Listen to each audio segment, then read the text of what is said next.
Hey guys, Julie here. Just a real quick overview. I've been asked by a few people what kind of equipment do I need at home if I'm going to start working out.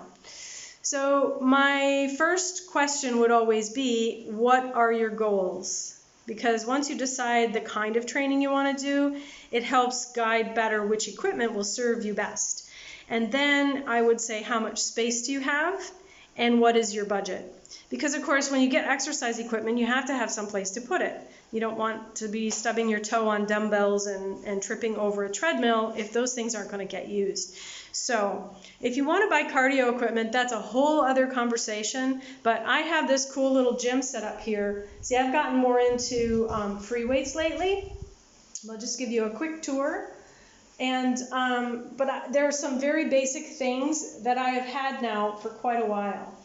And the first thing I acquired were these bands. These are resistance bands. You can attach handles to them. They come with a door anchor, although these are just wrapped around a pole. These also come with ankle bands, so you can do leg resistance exercises with them. The bands are awesome because they're portable, they don't cost very much, and they're easy to store.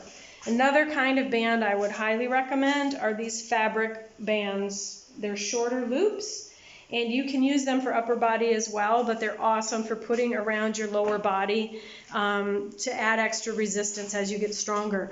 They also come in this kind of silicone vinyl material, but I don't really recommend those because, frankly, I find that they roll and end up being like, you might as well wrap the tubes of those bands around your legs because they're more comfortable in the end. So the bands are a great place to start. Something else you can do is add on a stability ball or a BOSU. The stability ball works great because it can be a substitute for a bench for many different exercises, and I love mine. The BOSU, though, is kind of a personal favorite because I just love the way you work with it. But that's something you'd want to talk to your local trainer about or ask me, because there are very specific workouts you can do with the BOSU. The other thing, if you want to get a little more sophisticated than bands, is this TRX suspension trainer.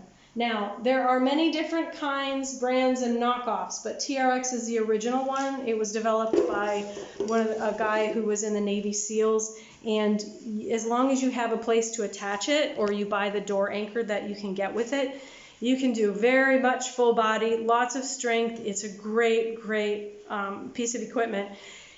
And again, it doesn't take up a lot of space, and you can put it away. It comes with a little bag that you can travel with it as well.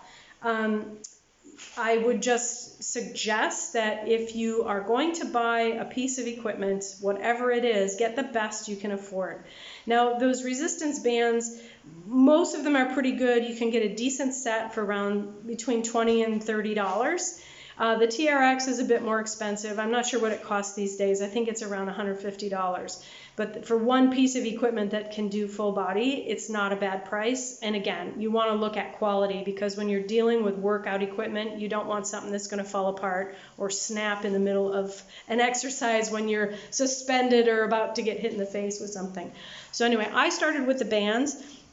After the bands and the ball, I added some dumbbells. Now, you don't have to have a big old complete set of dumbbells. Just get, for you, a light pair, a medium pair, and maybe a heavier pair. And I think a great place to start, if you don't use any weights whatsoever, I got a set in a box. They're York, and they're 2, 3, and 5 pounds. They're vinyl coated, and those actually served me really well for a while. Eventually, when I got stronger, I decided I wanted to continue my strength training. I added 10 and 12 pounds. I probably could use something in between the 5 and the 10, but I just never bothered to do that. Now I've got the free weights, so I have a little bit more flexibility there, but it's not a necessary thing. A set of bands, a couple of pairs of dumbbells, and something to sit on. So whether it's a stability ball, an aerobic step, a bench, a chair, it's all good. I mean, one of the most recent additions for me was these steps. They're different heights, because I can use them for step-ups. I can use them for inclined exercises like mountain climbers or push-ups as I'm working towards my full push-up.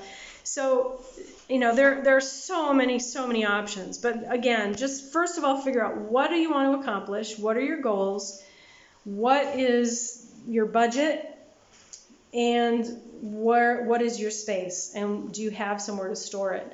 If you want to go and get cardio equipment, that's cool. Treadmills are great, or ellipticals are great when the weather's yucky, but quite honestly, I would rather spend the money on outdoor gear and just get out there and get the fresh air, even if the weather's yucky. I mean, not thunderstorms, obviously, but you can walk in the rain, you can run in the rain. Many people do it and survive.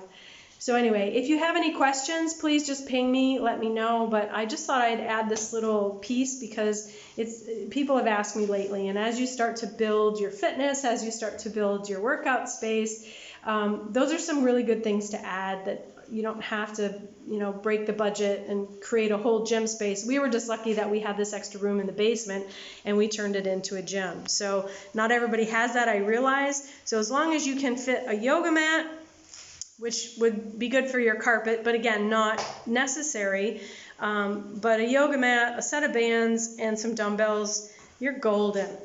Talk to you soon. Ciao.